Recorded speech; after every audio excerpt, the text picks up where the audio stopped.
Welcome to the Badass Direct Sales Mastery Podcast with your direct sales dom, Jennie Bellinger. Badass Direct Sales Mastery is a podcast for rock star direct sales moms who are determined to make their business kick ass. Jennie will share her knowledge of effective sales and recruiting techniques, tips to get what you want from your business, and will interview direct sales professionals and leaders from various companies. The interviews will give insight to how these rock stars got to where they are and where they plan to grow in the future. And now, the direct sales dom, Jennie Bellinger.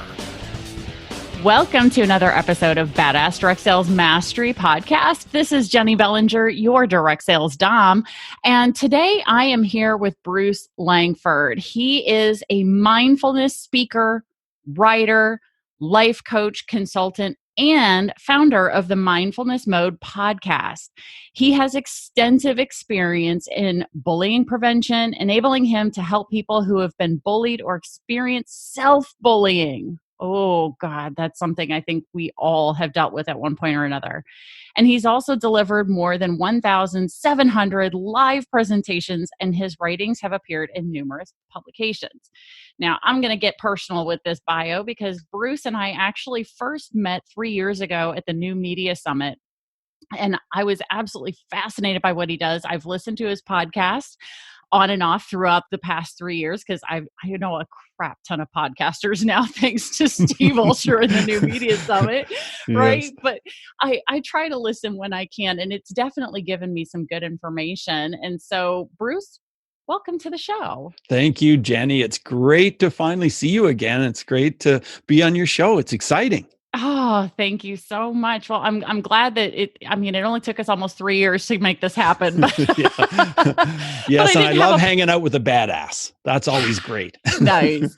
Well, and again, I didn't even have the podcast until middle of last year. So that's another thing too. So Bruce, tell everybody a little bit more. Let's pretend like, my listeners have no idea what mindfulness is, or at least let us know, what is your definition of mindfulness?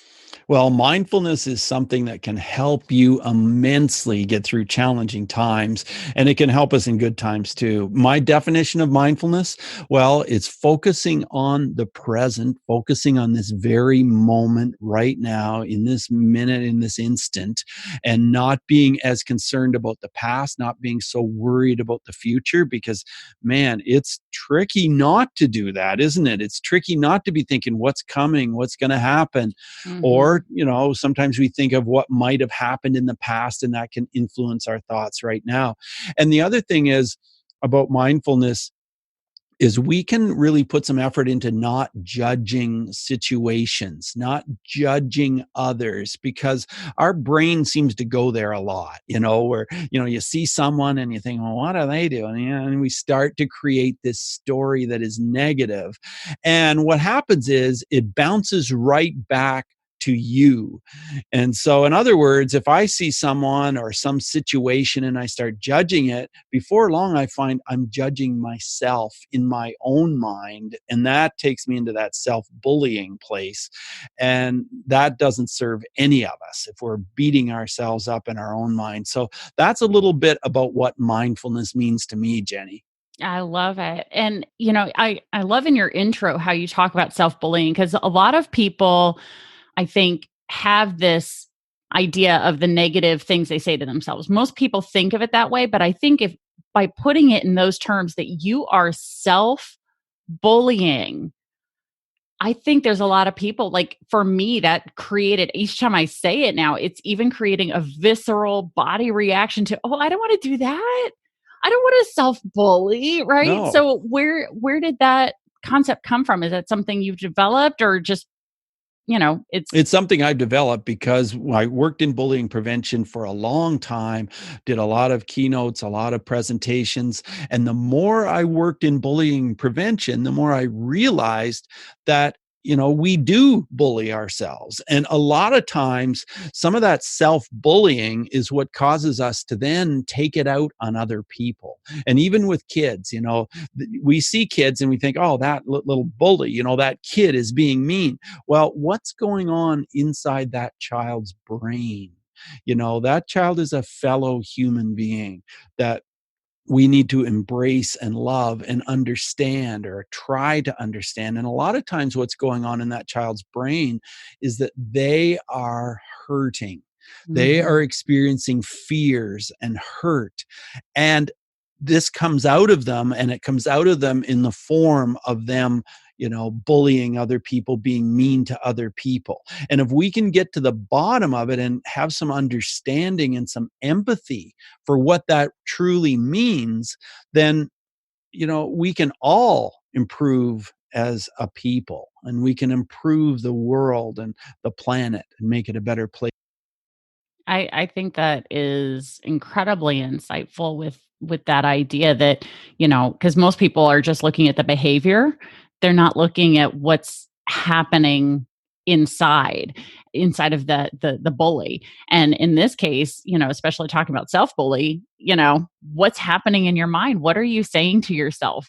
What are you allowing yourself to think about yourself?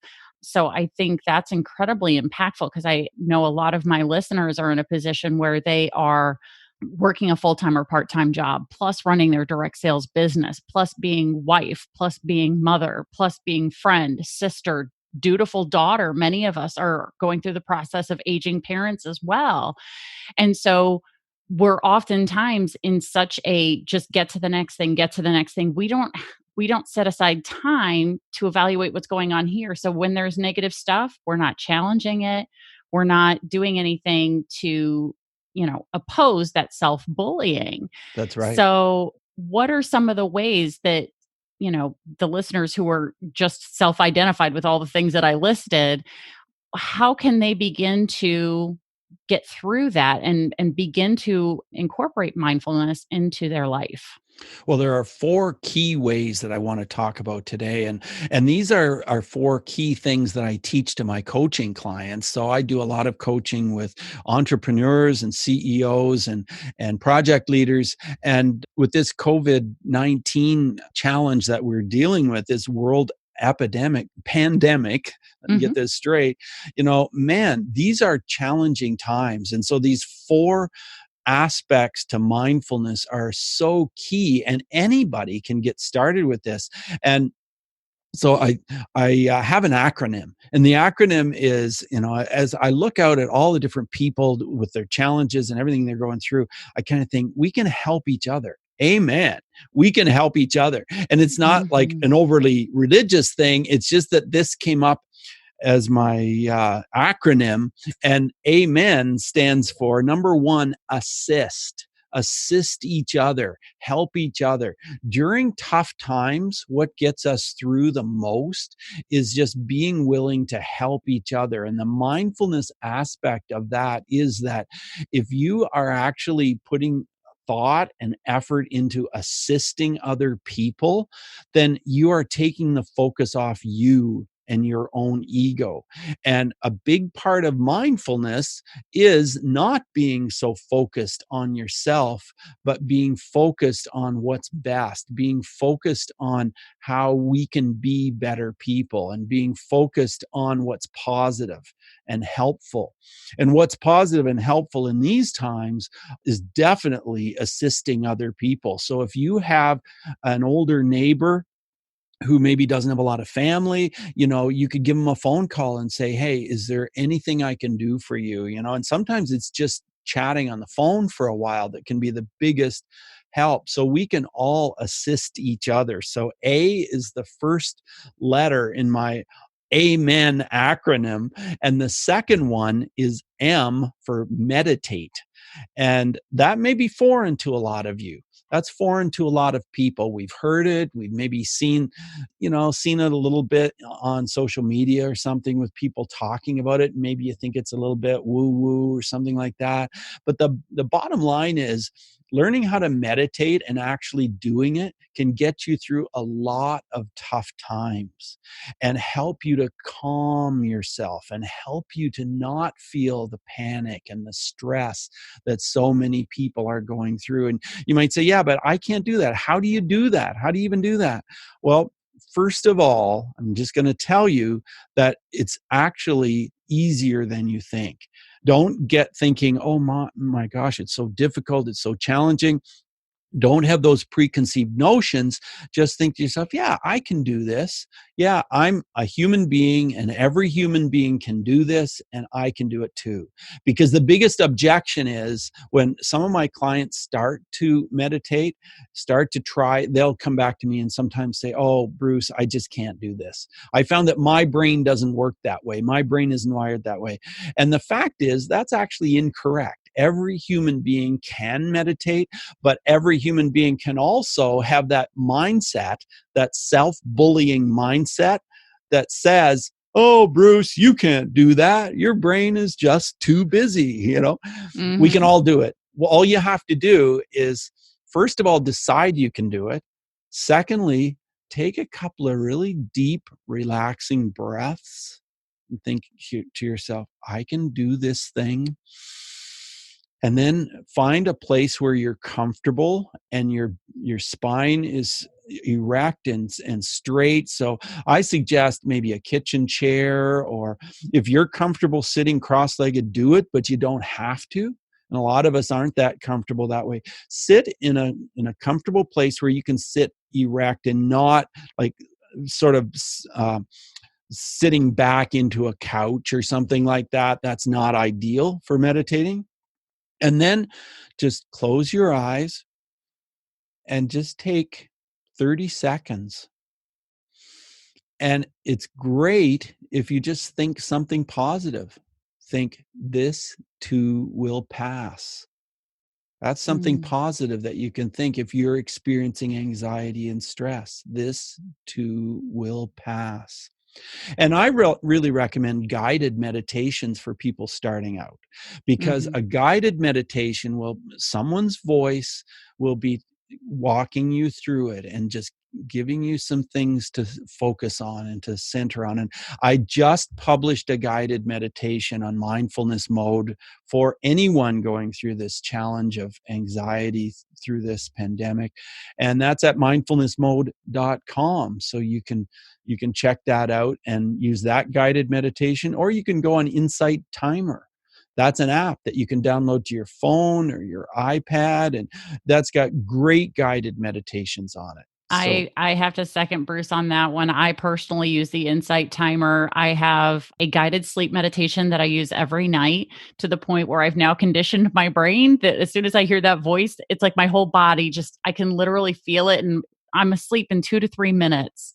I've never heard the end. I've never heard the end of the meditation. I have no idea what he's speaking into my brain. Wow. But it's an abundance one.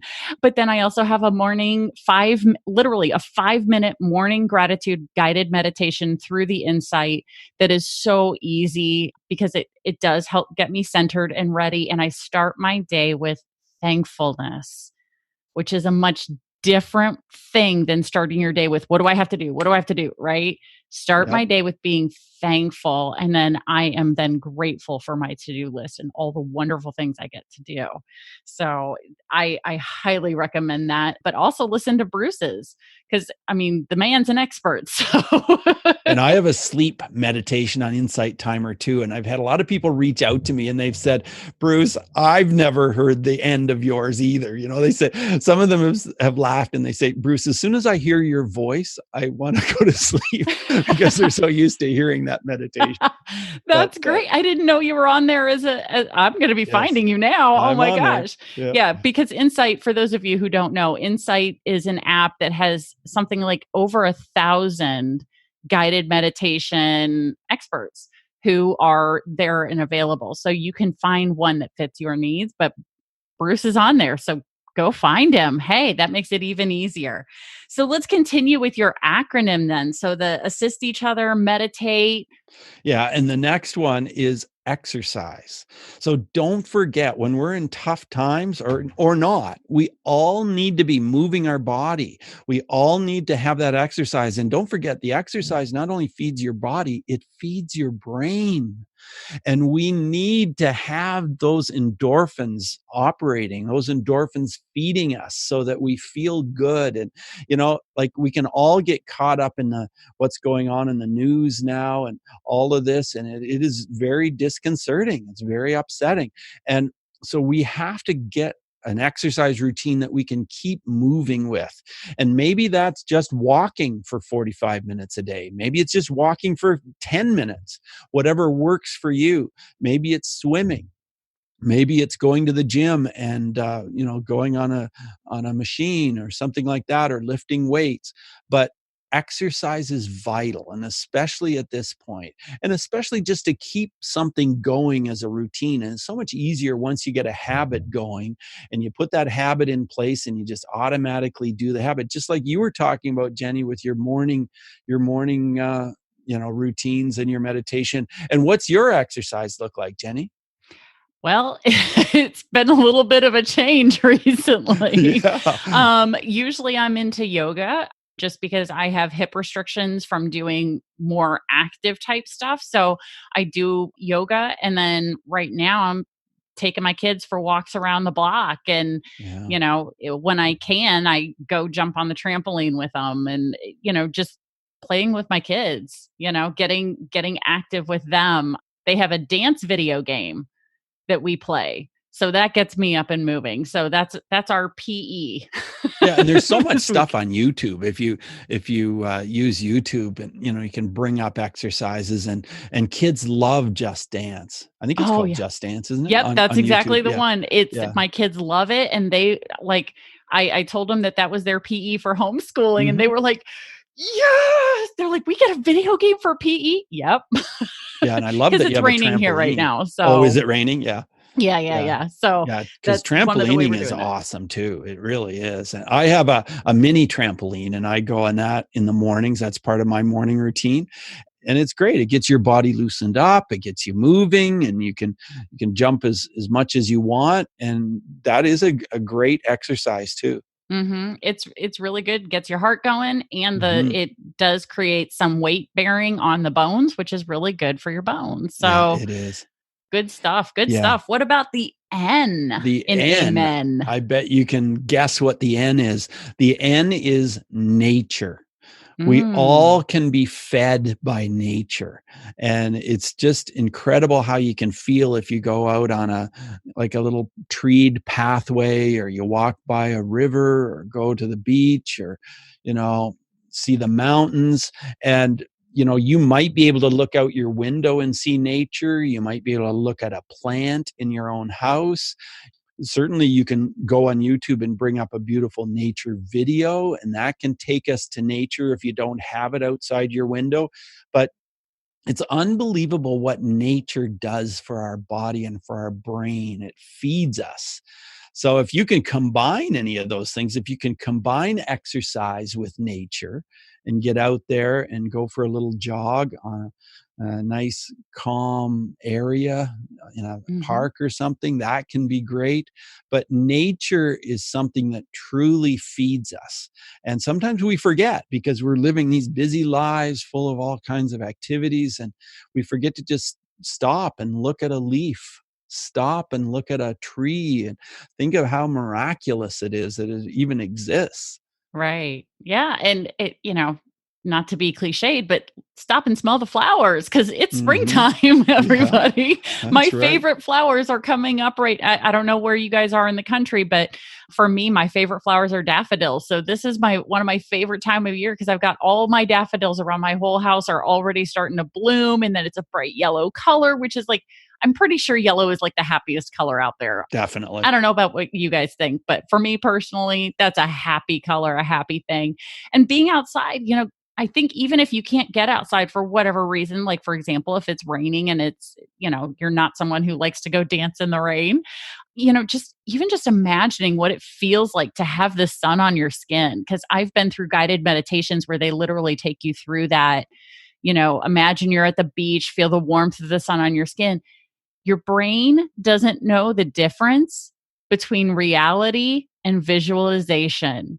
So if you literally put yourself on a beach, feeling the warmth of the sun on your skin, feeling the sand in your toes, like all of that, the more senses you can incorporate in that visualization, your brain doesn't know any different. And just you can listen to the sound of the waves. And even if you have to pull up a YouTube, like he said, of ocean waves. So you can put yourself mentally completely in that place, and your whole system will slow down, right? Absolutely. And one thing I want to mention, and I could have mentioned this during exercise, but I can mention it during the nature part, is no matter what you're doing, remember to breathe, because Mm. those deep breaths feed us. And, we all breathe, but a lot of us spend time not breathing very deeply and not really feeding our body with the oxygen that it deserves to have. And you deserve to have this delicious, life fulfilling oxygen. So I do, special breathing routines every day, and they really help me to feel so much better. And so always remember through all of this to just take a few minutes, close your eyes, and just take in as much air as you can. And I like to do breathing sessions of at least 30 of those very deep, relaxing breaths. And that'll Mm. take you to a much more relaxed place where you're feeling so fed. You'll feel so much better. So just allow yourself, you deserve it, to have those deep breaths. And I think that's an important thing for people to understand. In these times right now, we feel like we're doing so much for everybody else, and you can't pour from an empty cup. We've said No. it time and again on this podcast. You've got to fill your cup. And mindfulness, these breathing exercises, 5 minutes of meditation will help refill your cup so you can pour into others. So, Bruce, is there anything else that you want to share about for your podcast where people can get in touch with you, or Insight Timer? So if they decide they would like more information about how to meditate effectively, how can they reach out to you? Yeah, definitely. You can send me an email, bruce@mindfulnessmode.com. And I would love to send you a special guided meditation. If you send me a message and put Jennie Bellinger's name on the subject line, then I will send you a special guided meditation for free. There's no strings attached at all. I'm just thrilled to help other people. That's what I've been doing for years with all the bullying prevention and everything. There's nothing that feeds me more than helping other people. So send me an email, bruce@mindfulnessmode.com, with Jennie's name in the subject line, and I will send you a guided meditation just for you to use. And just remember that mindfulness can help you through all of this. And it can Mhm. also help you to listen to my podcast, Mindfulness Mode. So you can find it on Apple Podcasts. You can find it on any app, Spotify. Just look up Mindfulness Mode, and there are some very, very insightful interviews on there. I'm sure that will feed your soul as well. Jennie, it's been Absolutely. awesome being on your show. Oh, Thank you thank so you so much. much, Bruce, for volunteering to come on. Because during these times, I was like, oh man, we got to get somebody on who can help calm people down. I think Yes. that's a really important thing right now. Because, again, when people feel this stressed, anxious, obviously some people are feeling panic mode. If we can just find some ways to help them through this process by talking them through it and giving this opportunity. So thank you so much for volunteering your time, because that's a really big deal. So thank you so much, Bruce, for being here. And everybody, I want you to know that all of Bruce's contact information, including a link to his podcast, is in the show notes. So make sure you go ahead and scroll to that part of the page here on your phone, because I know you're all listening by phone. Scroll to that page and you can go directly to his link and subscribe, rate, and review for his podcast as well. So thanks again, Bruce, for being here. I really appreciate it. My pleasure. And thanks for what you do for all your listeners. That's wonderful, Jennie. Oh, thank you very much. All right, everybody. That's another episode of the Badass Direct Sales Mastery Podcast. Get ready for another kick-ass episode. Thanks for listening to the Badass Direct Sales Mastery Podcast with your direct sales dom, Jennie Bellinger. Why are you waiting to go to badassdirectsalesmastery.com? Don't make the dom get her whip. If you enjoyed this episode, make sure to share it with another rock star that you know in direct sales after you subscribe to the podcast so you won't miss any future episodes. You can also check out the show notes for links and any contact information mentioned in today's episode. We'll see you next time.